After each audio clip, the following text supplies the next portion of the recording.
Okay, hello everyone, and welcome to our 14th virtual town hall meeting for Brookline small businesses and the nonprofit community. I am your host, Raul Fernandez, chair of the Small Business Development Committee and Select Board member. I almost said chair of the Select Board, maybe one day. The Small Business Development Committee began hosting these weekly meetings at the start of the pandemic as a means to keep the lines of communication open between town government and the business community. We will continue to host these meetings every Thursday at 9 a.m. for as long as they remain helpful and informative to you. Constructive feedback and or suggested topics for us to incorporate into future virtual town hall meetings are always welcome and appreciated. Please email me, Kara, or Meredith with any feedback or suggestions. Today's agenda is packed with updates because there's a lot going on right now. Here to deliver those updates are Kara Bruton and Meredith Mooney from the Economic Development Division, Pat Maloney from the Public Health Department, and Todd Corain from the Transportation Division. I will now turn it over to Meredith Mooney, Economic Development Planner, for some updates. Good morning. Thank you, Raul. All right, I'm going to pull up my cheat sheet here because there are a lot of updates. So I'm going to go through the updates and I'm going to pop corresponding links into the chat box. Okay, so a couple of updates about the federal relief programs. Applications for the Economic Injury Disaster Loan, which has been closed since mid-April, reopened on Monday. So it's the Economic Injury Disaster Loan, but it's also the advance for the loan, which can be up to $10,000, but they're divvying the money out to $1,000 per employee. So if you missed the opportunity to either apply for the Economic Injury Disaster Loan or apply for the advance, now would be your chance to do that, which is exciting. I'll put links to that in the chat box in a minute. A reminder that the Paycheck Protection Program application deadline is June 30th. And that deadline is for banks and the SBA. So in order to meet that deadline, you'd have to reach out to your banks probably ASAP to get an application started, make sure they have all the documentation so they can go ahead and meet that June 30th deadline. There have been some changes to the loan forgiveness requirements about the Paycheck Protection Program, and the Newton Needham Chamber is actually hosting a free webinar immediately following this meeting today at 10 a.m. So if you are interested in learning more about the details and how your Paycheck Protection Program loan forgiveness is changed through these recent changes, that would be a good opportunity to learn more about that. I'll include a link to that in the chat as well. So the Small Business Relief Grant Program has been open for a little over a week now. We received a good number of applications from a pretty diverse pool of applicants in terms of the business type, where they're located in town. We reviewed the first round of applications earlier this week and have requested additional supporting documentation from applicants who scored highest based on the priority criteria that we included in the program guidelines. All of the other applicants are going to be rolled over and reviewed with the second round of applications, which will be looking, so second round closes at 5 p.m. on Friday, and then we're going to be reviewing the second round of applications early next week. If you have any questions, you can shoot me an email. And then, very exciting update. I hope you like the colors pink and tangerine because that's the color of our newest storefront signs. So we created a curbside pickup. I'm going to show you right now. 1 second. So per request, we would have loved to have gotten these out earlier, but it took a while to track down the funding. So Annika Serene, our brilliant graphic designer and member of the Small Business Development Committee, has created 2 more signs to include in the storefront program, open for curbside pickup and open by appointment only. If you are interested, if you've already requested a sign and you would like one of these additional signs, just go ahead and request, submit an additional sign request. And we will try to get these to you as soon as we have them in hand, which will hopefully be at some point next week. I'm very excited. Okay, I think those are all of the updates from me. Does anybody have any questions about those updates before we go over to Kara and Todd?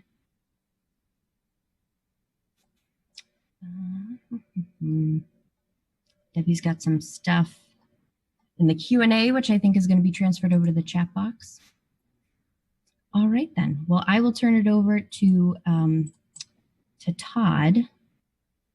Oh, sorry. Actually, before I do that, Todd, speaking of Debbie from the chamber, Did we promote Debbie to a panelist? We need to do that. Here we go. Debbie's got a couple of updates from the chamber for us.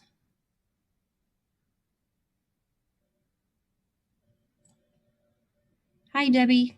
Do you want to give some updates? How are you?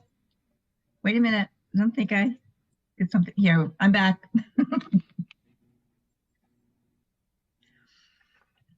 Hey, Debbie, did you have a couple of updates that you wanted to share? Yes, actually, it should be in this morning's tab, although I haven't picked mine up yet. We suggested the people have a lot of different ways that they can support businesses. We've been told that people very much want to support the businesses. However, I think some are reluctant to buy birthday presents 3 years out.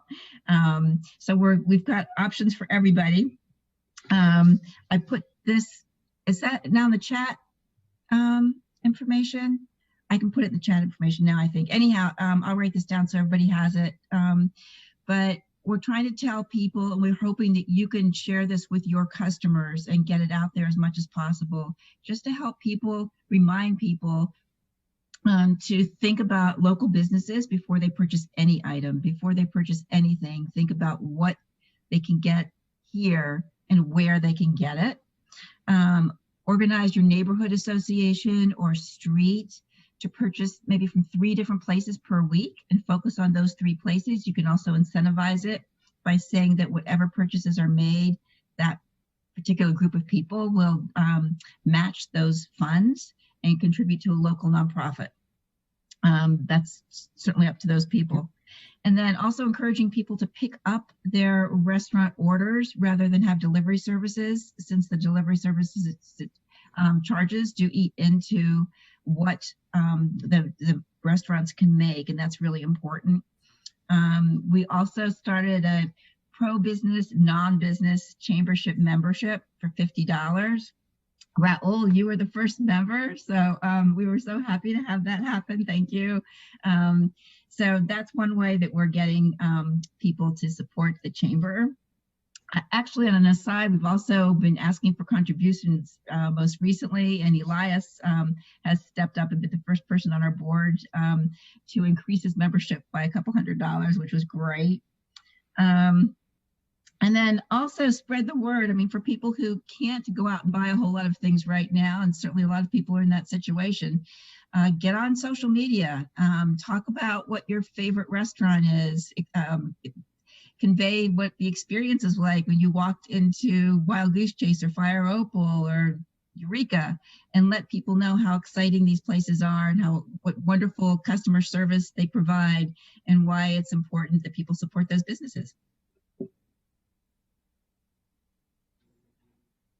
Excellent. Thank you so much, Debbie. You're welcome. All right. Did anyone have any questions for Debbie? Okay, not seeing any questions. So I'm going to turn it over to Todd Corain, who's our transportation administrator.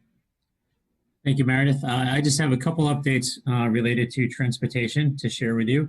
Monday night, the Transportation Board voted unanimously to expand the extended sidewalk program to allow for additional room for pedestrians, bikes, and micromobility as they make those essential commuting trips related to safety, commuting, health, well-being, commerce. The extended locations will include Pleasant Street to the entire length, connecting the Commonwealth Avenue Commercial District to the Coolidge Corner Commercial District, as well as BHA properties, the library, transit, etc. They will also expand, they'll roll out one on Washington Street from Brookline Village all the way to the town line as well. Similar to Harvard Street rollout, that will jog to try to avoid those businesses that have the delivery locations set up or that have already applied or plan to apply for the outdoor seating. The last location we will be rolling out will be Washington Square on Beacon Street, similar to the treatment that we did in Coolidge Corner, where we shift the parking lane out. So we maintain curbside parking, and then we create extra space for those other other users. That will not be done until August when the MBTA C branch of the Green Line is construction is completed. The next update involves 2 orders that were issued yesterday by Commissioner Papasurgeon and DPW. After consulting with Kara and Meredith from Economic Development, the 2 orders allow for the use of the public sidewalk for both sandwich boards and retail goods. There are 5 conditions that are placed on it, just dealing with ensuring ADA access and liability. I believe these are available on the website, Economic Development's website. All that's required for a business to take part in this is to email myself at tcarrain@brooklinema.gov a copy of a certificate of general liability insurance policy that names the town as additionally insured. It waives all administrative fees. It also waives the requirement that each business apply individually for these types of permits. And the last update is, as some of the businesses have as I previously mentioned, the delivery takeout signs that are in front of the restaurants. At this point, these are extended now through, officially on the sign, I believe it still says June 30th. The division is going to be extending these through September. And so they are available to stay with the businesses if they find them useful. If the businesses want to start opening up those spaces to general parking, they can let us know. Or if the businesses want to, instead of flex the space for outdoor seating, that's a possibility as well. But the delivery signs will be extended through September, so the businesses can keep using those spaces for the delivery and takeout for their customers. And now I'm going to turn it over to Kara, I believe.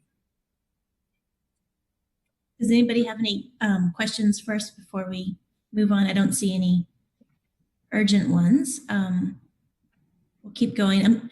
Todd, I'm going to share the same presentation that we did Tuesday night. And I think I'm just going to run through the slides really quick, and then we'll take Q&A. I know we have a lot going on today. So for everybody, for kind of background, we've been working with all of our departments together, and we've been trying to provide you guys regular updates on the town's efforts to promote outdoor seating for the past couple of weeks. But we wanted to share a presentation we gave to the select board to just give some broader context of what's happening and the town's approach to reimagining use of public areas as we progress with the governor in moving forward with the state's reopening plan. So thanks to Todd and many other departments, but I would say primarily Todd, Brookline has been so far leading locally when it comes to responding to COVID. Right at day one, we were one of the first, I think, perhaps in the country, to get the auto-ped crossings. You don't have to push the button to cross the street. And then with Meredith's help and others, getting out the carry-out delivery zone signs so that people could do carry-out for restaurants right away. And then the extended sidewalks, as seen on WGBH News, and just putting up cones for a quick fix to get people out in a safer manner. We asked the select board to help us by having an expedited process for restaurant review, which they adopted late last week. On Tuesday night, they agreed as a permanent change, not just related to COVID, that tip certification be allowed online rather than in-person classes. This is really important for our restaurant industry. They also endorsed that this, now that the restaurant licensing process to have outdoor seating is expedited, we also asked them to kind of support us in making this a priority, so that staff is going to try our hardest to have a 1-week review time for all the departments rather than the usual 3 to 4 weeks.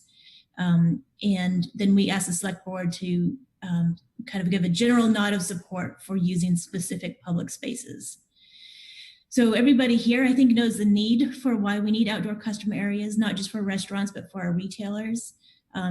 The top one, I think everybody agrees, is the most important. It allows our customers to begin returning to the commercial areas as they feel comfortable doing so. It also, of course, helps our businesses reopen faster. And then at the end, we obviously want to make sure that any designs don't negatively impact pedestrians and bicyclists flowing through our commercial areas.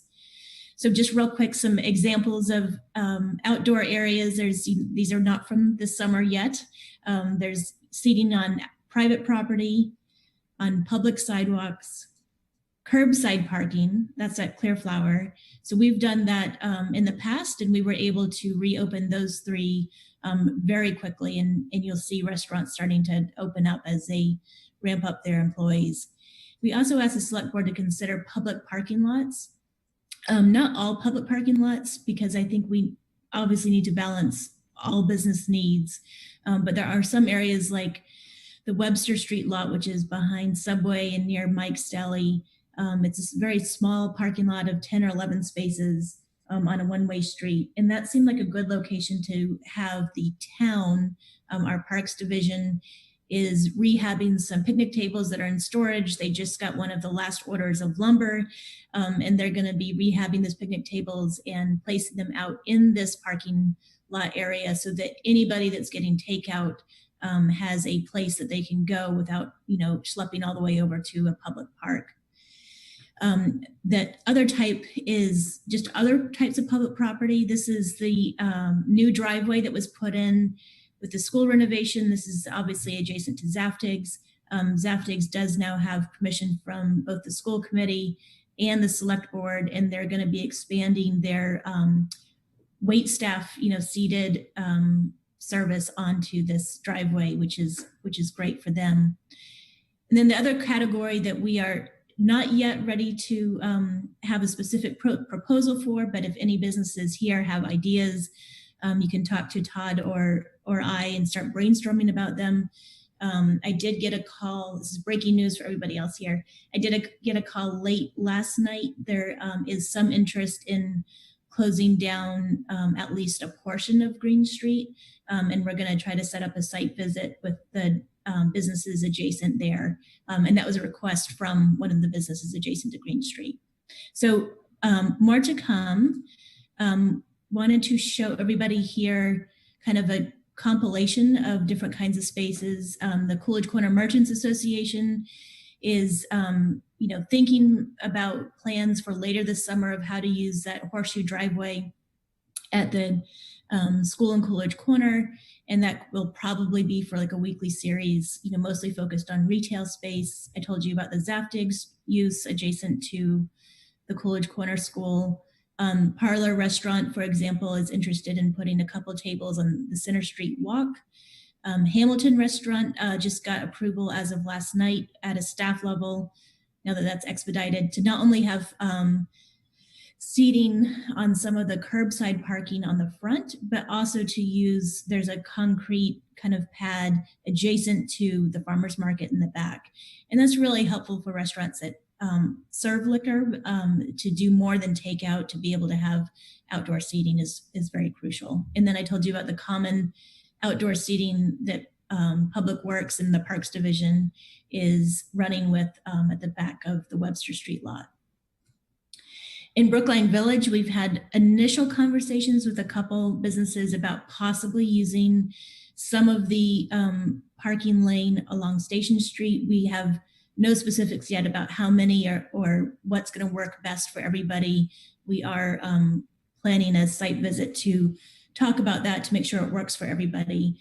The primary driver there is on Harvard Street. There's 3 or 4 restaurants that won't have access to curbside parking for outdoor seating because of a major, I believe, gas and water line improvement that's going to be impacting that stretch all summer long. So we're trying to, focus on what's best for the most number of businesses and try to come up with some creative solutions. Our businesses have also been extremely careful in sharing resources with each other. And an example of that is on Harvard Street, from Matt Murphy's all the way down through Orinoco. Noah's Kitchen, I believe, is on the call today with us, Orinoco, and then Pomodoro. The 4 restaurants are working on a design together that will use the parking lane in front and make sure that that design is compatible with each other. And DPW has, again, stepped up and is able to put in asphalt handicap accessible ramps so that we make sure that all of these kinds of spaces remain accessible to all customers. So that's the end. I'm going to stop sharing. And I can't see if we have any questions on that yet, Meredith. So we did have a comment from Puppet Show Place Theater, which says half of Station Street for open streets, exclamation mark. Okay. Is that an endorsement or worry? Here, Puppet Show Place Theater, would you care to elaborate? Hi everyone. Sorry, I log in automatically as Puppet Show Place Theater. This is Roxy. The old Cuckoo Cafe also did parking spaces before, where they expanded the street just outside, and there's a great, I don't know, sort of walkability of Station Street, and it's extremely wide. And I think the idea of creating some moments of the way that you depicted with one side of the street parking would still actually allow thoroughfare through Station Street, but could really create great outdoor atmosphere and could link to the restaurants around the corner who also are doing takeout in really interesting ways. So if that is something the town can keep supporting, I keep Station Street in mind, because it sounds like a lot of focus is in Coolidge Corner, and Brookline Village needs your help too. Yeah, that's great. Thank you. And I think because we've definitely talked about Station Street, and so I don't know if Todd might also want to chime in and give a little bit more. I mean, the Transportation Division since the beginning of April has been trying to promote open streets or shared streets with the Select Board and the Transportation Board. And Station Street is a great location for that, to be able to, it's an extremely wide travel lane. You could probably fit 2 cars down side by side, as well as curbside parking on either side. So that's a great candidate to open up the street to more uses by taking out 1 parking lane. We can go all the way down, starting, from the post office all the way down to Puppet Show Place Theater. Narrow the travel lane so that emergency vehicles can get through, as well as, if the Transportation Board or Select Board wants general traffic as well for that 1 lane, and then make the rest available for outdoor seating and other community events sponsored by the businesses in that area. I think it's a great use, and I'm willing to work with anybody on that. Great. We'd love to follow up if that's in the cards, because I think just the hardest thing with all of this is being able to plan anything, and just with our own potential skeleton staffing and operations, just knowing what the town is thinking is great. So thank you for sharing that today. Excellent. Thank you, Roxy. Okay, so we have a couple of comments about Station Street, hot topic. Eva Lani from Smart Body Movement commented, there is an extreme parking problem on Station Street. What will be done about contractors who park there all day? This doesn't seem like there is enough planning. I know that this is something, having listened in on a lot of Brookline Village Business Association meetings, this is a recurring problem that's been discussed a lot. I don't know if Kara or Todd want to chime in on this, but this is certainly something we can follow up with you, Ivalani, and keep working on this. Okay, so we will follow up on that. An anonymous attendee added, Station Street is a mess with construction vehicles. There are many spaces already blocked off with no parking. When we reopen, hopefully in the next 2 or 3 weeks, it will make it difficult for our clients to park. I think this touches on a really good point when we're talking about open streets, that there is a balancing act between preserving parking and providing places for people to park and patronize businesses, with providing spaces for them to patronize businesses. So I don't know if Karen and Todd want to add on to that. Yeah, this conversation is exactly why, we're not jumping out there and closing down the street without talking to specific businesses there. We know that there's going to be a balancing act, and we've done that in other places, and I'm confident we can figure out something that works. And yes, we will there's a couple questions here. We will definitely be inviting all of the affected businesses to this. It's usually not open to the general public because we need to give just need to give space for businesses to talk with each other and kind of work out different things that they need to happen. So I think we can clear a couple questions. And then Jen was asking about what's known as Hickey Triangle or Harvard Square. It has two names. And that's where the clock is, where Washington and Harvard split in front of Brookline Bank. If we could find the Parks Division is open to adding additional seating, movable seating there. However, because of its location with the traffic on both sides, we'd want to make sure that we could find someone who's able to maintain those tables and chairs and just make sure that they're secure. So Jen, if you want to work with us on that, we're trying to figure out a solution. Our Parks Division has also been cut, so they don't have even the normal number of people to maintain the parks that we have. So we are trying to triage with like picnic tables. But anyways, Jen, let's talk about that more online.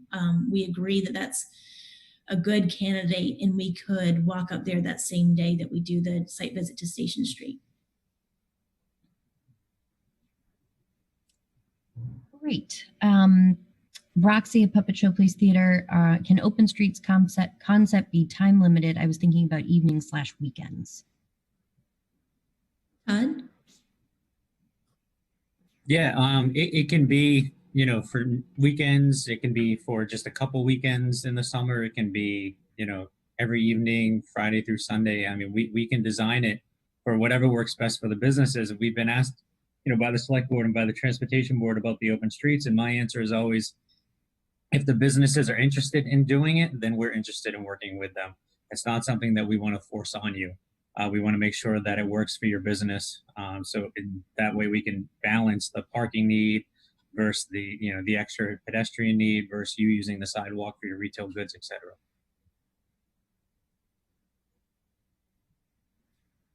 Great. Okay. All right then.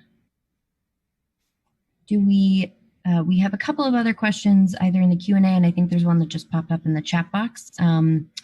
But those are kind of more general topics, not related to outdoor seating.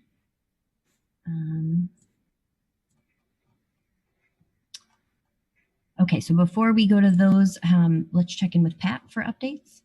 Can I just say before Pat, just that the select board at our last meeting was very supportive of all of these efforts.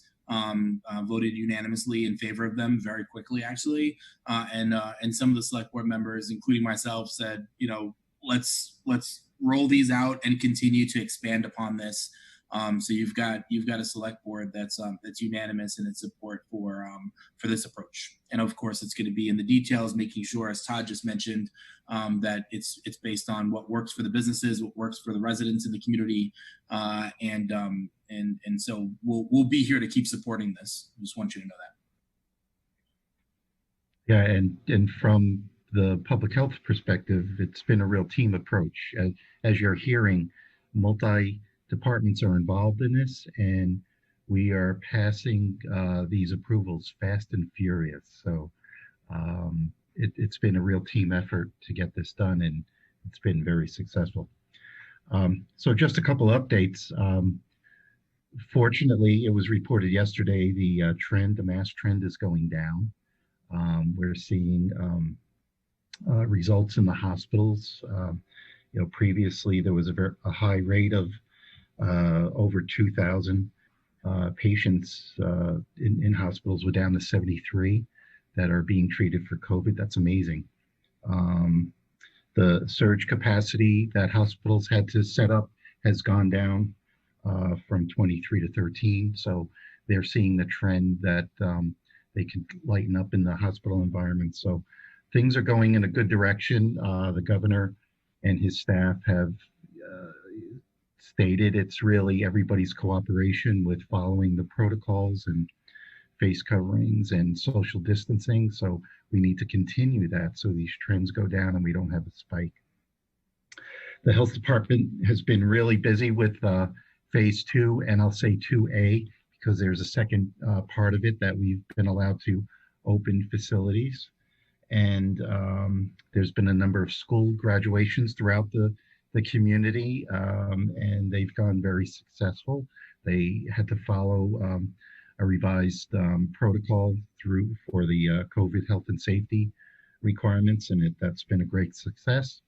We have been opening outdoor swimming pools. We've been getting our applications in, and the health department inspectors have been going out and slowly opening pools again.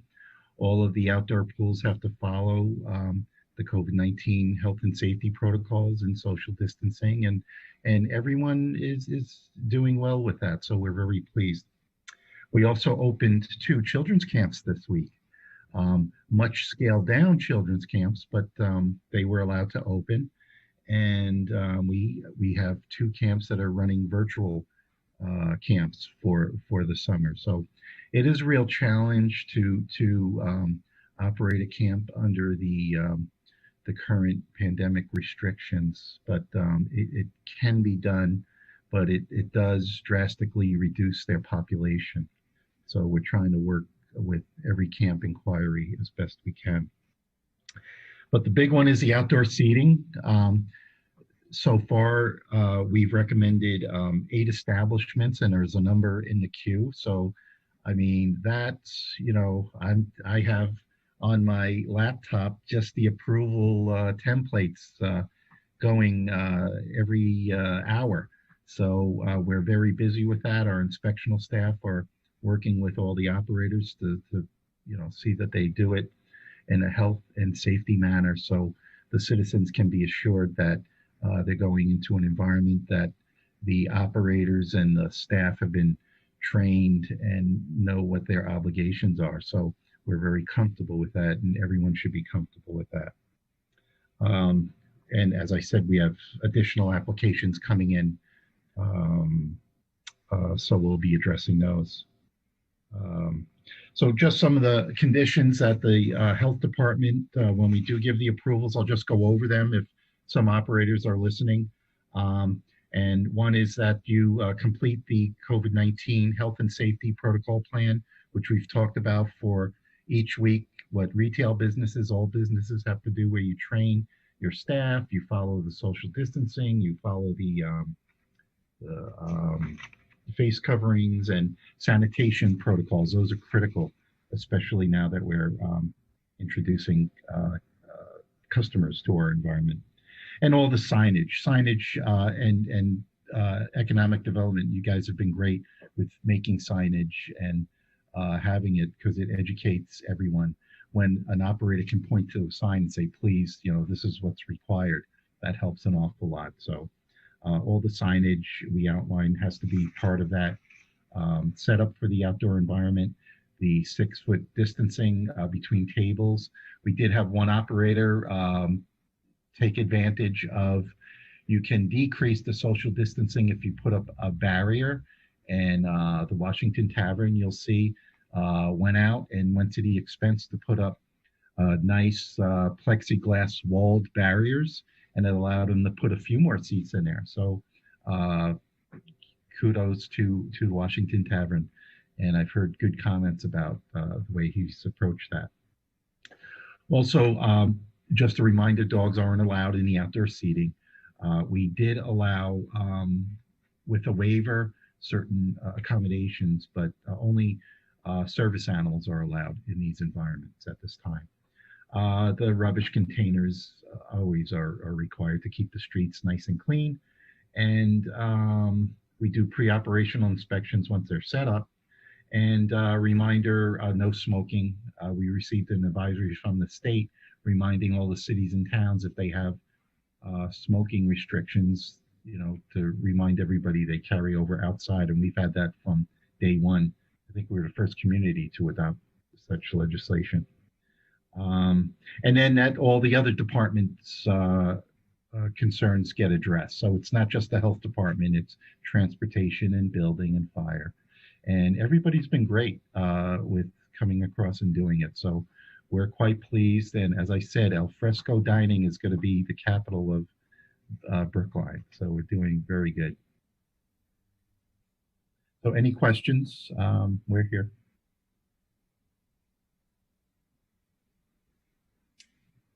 Any questions? Okay. And we can give people a couple minutes to formulate their questions and pop them in the Q&A box. We can move on to general Q&A in the meantime.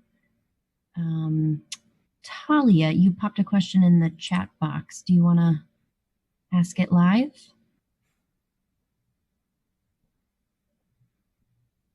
Oh, you're muted. Okay, can you hear me now? Yeah. Yeah, so this is kind of a pivot from the outdoor seating protocol, but just another general, need that, I'm hearing from the business community when I talk to other business owners, and that I think is really necessary on kind of, town, city, and state levels to be talking about, but a discussion or a movement in the works to basically approach landlords in Brookline on a town level about rent relief and pushing for tax relief or temporary tax reforms that can help to alleviate burdens for landlords so that rent relief can become real for them and real for business owners. I think that the outdoor seating is great. At least, I'm in the food industry. And so when you talk to people in the food industry, the true and general kind of reality that we face is carry out will not save restaurants and minimal outdoor seating will not save restaurants. What will save restaurants, what will save food businesses is rent relief and relief on those huge overheads that have not been, they've not stopped. A lot of businesses have not stopped through any of this. So I know that, in other states we see, or even in other cities in New York City, we're seeing, actions led by Governor Cuomo to start working with tax relief for landlords so that landlords can provide rent relief. So I'm just wondering if there have been any discussions on a townwide level, because I think that for all businesses, food, retail, arts, etc., especially in Brookline where we all know rents are so very high and taxes are so very high, that's what's gonna, I think, it's one of the main things that's going to be a lifesaver and make the difference between whether businesses make it through this or not. Yeah, I'll go first and Raul can join in as he sees.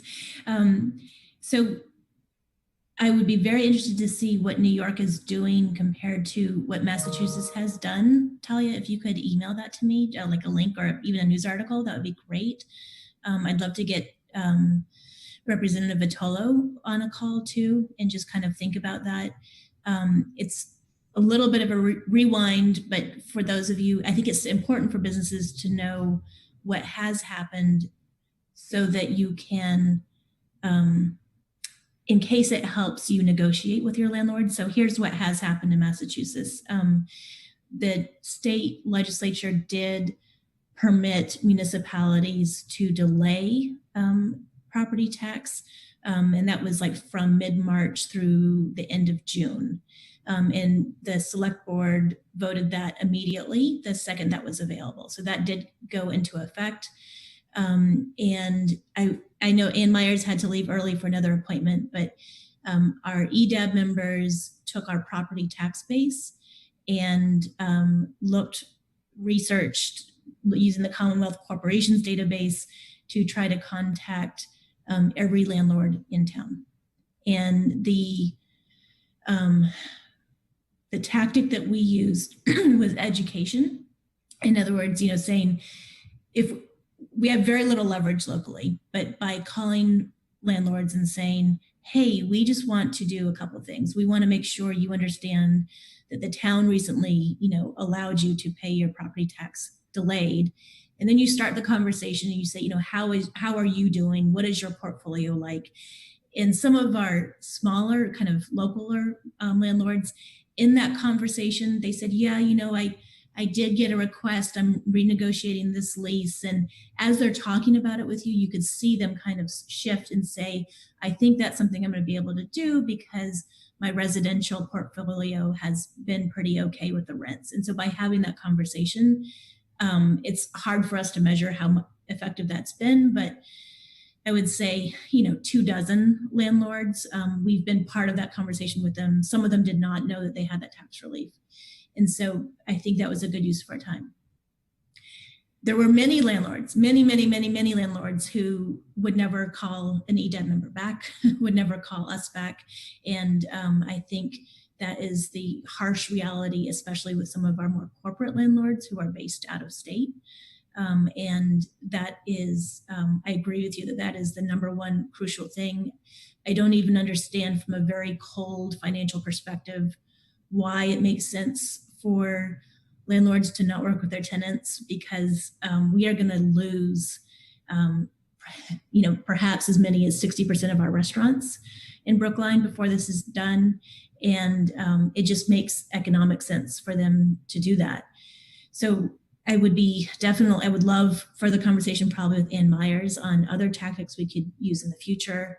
I believe the state legislature is also, that somebody has filed legislation that would also allow delayed rent payments starting in the next fiscal year, which starts July 1st. But I haven't seen a lot of traction with that bill yet at the state level, but we could check in with Tommy on that. And then another just kind of point for you all to know as you're talking with your landlords is that if they give rent reduction relief to a tenant, that's reduced income for their property. And what that means is our assessor's office, when they're assessing the value of the property, that automatically flows through and means that their value of their building is going to go down, and therefore their property tax is going to go down. So there's not even a special process that happens. It just, there's a couple of different models assessors can use, but if landlords share their income revenues, it is just flows right through and they end up with a reduced building value as far as the assessors are concerned, and therefore reduced property tax. The frustrating thing for the landlords is there's a delay in that because of this, again, the state rules on how properties are assessed. They won't see the benefit of that reduced property tax for like 18 months. And so, yeah, so that is something that would be great to get the state to wiggle on, because everybody understands that the more we can align everybody's interests, the faster things will happen. So those are all half answers, Talia, but I just wanted to update you with what I know. Thank you. That's super helpful. And I'll probably talk to you separately, but yeah, cool. And I think Anne rejoined the meeting. So do we just want to give Anne the opportunity to add anything? Sorry, putting Anne on the spot. I think she's actually en route to another meeting, so she might be in transit right now.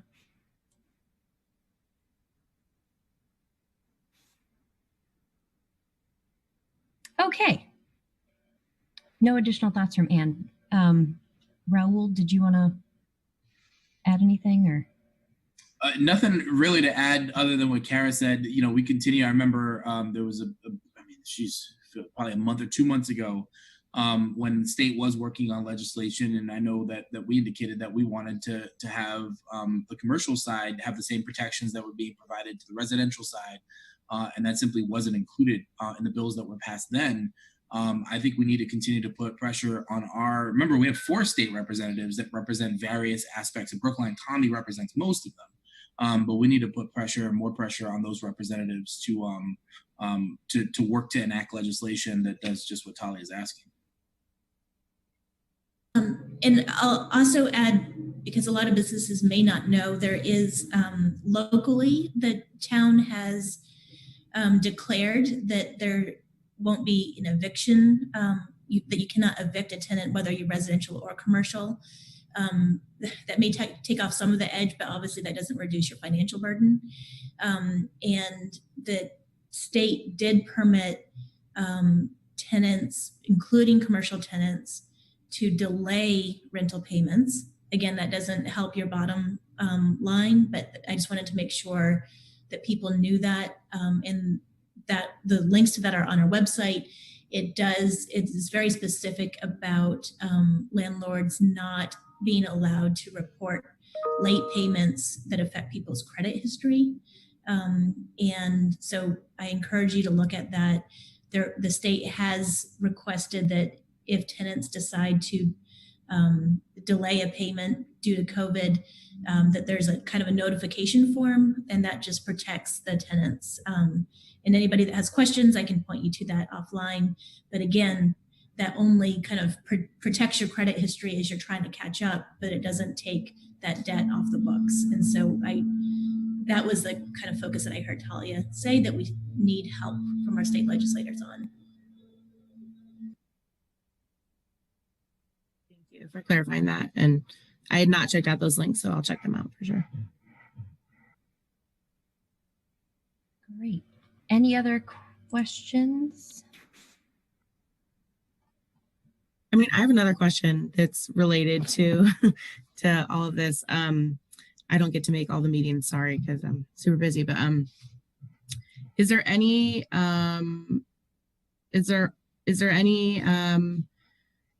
I guess townwide, it would also be, you know, this is all redundant, like statewide, et cetera. I know there isn't any national, but action or proposal in place to help mitigate the costs, the cost burdens of all of these new, and Pat, maybe this is for you, but all of these, you know, new sanitation necessities that are in place. You know, like we're outfitting our shop right now with plexi barriers and, you know, getting multiple quotes. And, you know, some of the quotes are like $2,000 for a panel.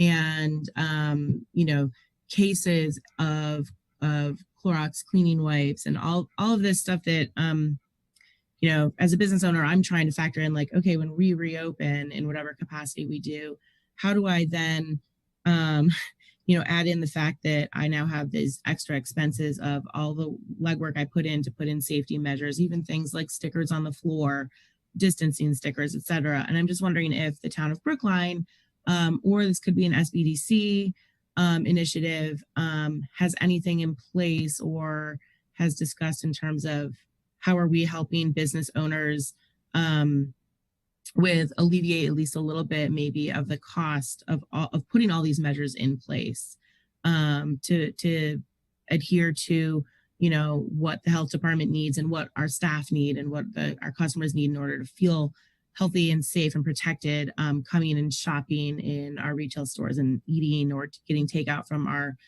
food markets. Because these things are all really expensive. And right now the burden, as far as I can tell from speaking to other business owners, it's all on us to either invest in barriers or not. And you know, purchase $4,000 worth of cleaning supplies in one go from our broadliners or not. So I'm just curious about that. Yeah, no, we hear this a lot, and it's unfortunate where a business isn't making income, and yet to open, they have to expend more resources to get that door open. There has been rumor at the federal level that the next phase of funding, there was a push to try to give some resources there, but I have no idea where that is going to go. I haven't heard anything at the state level. On economic development, have you heard anything where there's been any proposal to use some of the money the state's been receiving to assist businesses on these? And it's clearly additional expenses. It is, you know, and everybody's competing, and it's tough to get some of these products. Yeah, what I have seen, Pat, is programs, primarily private programs that are prioritizing hospitals, senior care facilities with that kind of thing. I have not seen anything yet that's just generally open. However, I want to research that more. There have been some programs, again, privately raised funds that have been to specifically help women and minority-owned businesses. So let me double check on those and see if that would be a good resource. I believe it's technical assistance and legal assistance only, but I want to double check and research that. Which brings me to locally, we are hearing just, to give you a sense, we are hearing from, Debbie touched on it earlier, but we are hearing from residents who are saying, I am willing to come to a business and help them, clean. I will unpack their boxes. And, I know that could be a liability issue for you guys as business owners. And, you have to train someone who's just a volunteer, and that could be complicated. But there is an overwhelming sense of, I don't necessarily, as Debbie said, want to consume 15 years of gifts purchasing right now, but, I haven't been spending a lot of money either. And so how can we help? And so Wendy Mockmuller Debbie was referring to an idea that happened at the High Street Hill Neighborhood Association. There are other neighborhood associations who I believe could quickly fundraise. And I think the clear, when you tell us what it is that businesses want, then we can help Debbie message to the neighborhood associations, like, here's what's needed from the business community. Like, she had that list of 5, maybe the 6th thing is a local fund run by the chamber to help businesses purchase PPE. I mean, there's so much kind of bound up support from residents who may not feel comfortable returning to a restaurant even in the next month. But they are saying, this is money that I am usually spending in my local business. How can I help? So, and I don't know if Debbie's still on the line. I don't want to speak for her, but just brainstorming. And I think, David, I saw a hand raised. Did you have something to add? Yeah, I did. I've also had customers that have come by and expressed great support for the local businesses in the neighborhood and have been asking about some things that they can do. Something we've talked about internally to try internally within the CCMA among some of the other merchants to try and figure out what will make our customers feel safe again coming back. And one idea that we had is having somebody in an orange vest with a very clear logo on it, going around and literally sanitizing every doorknob in this area on a regular route. Walking around, if there are some tables outside or chairs for customers to sit in, sanitizing each of these chairs on a regular route. So this way, everyone that comes here knows that, yeah, maybe the business didn't get to it, but there is someone out there. Now, the question very much becomes, how do we coordinate that? Do we bring in some high school students? Do we do it with a volunteer basis? We're exploring that, some of those questions, but that would certainly be something where a volunteer force would be unbelievably helpful. And then, so Jen Mason had a comment for Talia that she popped into the Q&A box with a shout out to the Makery. And she said for $170 a panel, beautiful and custom made in terms of the plexiglass barriers. So just wanted to add that. And then we're running out of time. So last question is from Bin Chen from Noah's Kitchen, which will be coming to Brookline Village soon, hopefully. Bin asked, related to the question of cost of sanitizers, to what extent should those costs be shared by the landlord? An interesting question. Yeah, it falls to the operator of the establishment. I mean, if you get the landlord to assist you, fantastic. The only time it does come into play is when there's a shared restroom facility. We have some establishments that share that, and the landlord does step up and assist with that. But in most cases, in commercial applications, the business is the sole operator and sole responsibility. But that's something, if you have a good relationship and a dialogue, ask for assistance on that. Maybe they would assist because they may have it for their other properties and they could share because they may buy it in bulk. Excellent. Okay. I just had a couple of kind of feel-good, positive things before I turn it back to Raul. But I forgot to mention about the storefront signs. We've heard reports now that both Arlington and Cambridge have been inspired by Brookline's #ShopBrookline storefront signs, which was an idea that originated in these virtual town hall meetings. So that made my day when I heard about that. our planning director was in a meeting in Arlington and talked about the signs. And anyway, so that's good. And then Todd Crane is with us today. And, we've had Pat on these meetings on a pretty, weekly basis. So I think from the business community's perspective, I think you've been able to see what a great partner and the health department is with economic development. And we don't get to see Todd as much, but Todd has been instrumental in so many of the initiatives that we've implemented, delivery only parking signs, working with the DPW commissioner about these new orders that just came out. So we are so appreciative to Todd for being so proactive and responsive. And I feel very fortunate to be able to be your colleague and work on these initiatives together. So thank you. And I'll just close with a couple of upcoming events, and Kathy can say more about these probably than I can, but I know we celebrate tomorrow, Juneteenth, which is a celebration of the ending of slavery. There are a couple of events happening here in Brookline, including one that Big, I believe, will be televising that happens at 7:50, I believe, 7:50 p.m. tomorrow.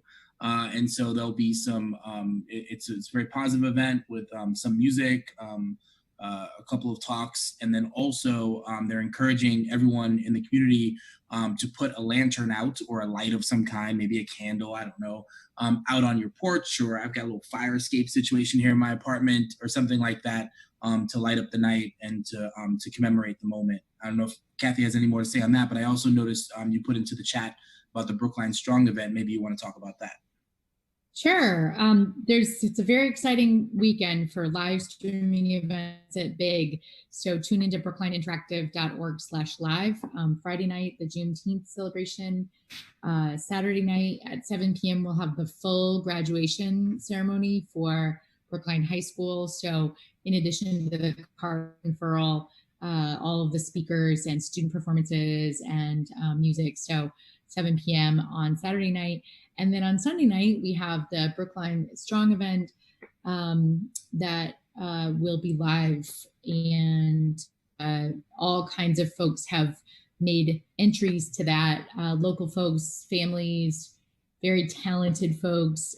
So tune in on Sunday night for that. And all of the proceeds from that go to Safety Net. Great. And of course, the meeting next week. And we'll be right back here next week. Yes. And could I throw a plug in there? The Friends of Public Health are sponsoring an event on Monday evening from 6:30 to 8. It's a conversation about COVID-19 with prominent public health professionals that live in the community. We'll be discussing the impact, their roles, how they see it. As you know, we have various health professionals in the community, and I've been made an honorary Brookline resident to participate in this. So it's all Brookline residents that are involved. So if you want to link in, visit the health department webpage, and it's a Zoom event. So hopefully it'll be interesting. Phenomenal. We've also got Talia with an event that you'd like to let us know about too, or an initiative. Okay. Sorry.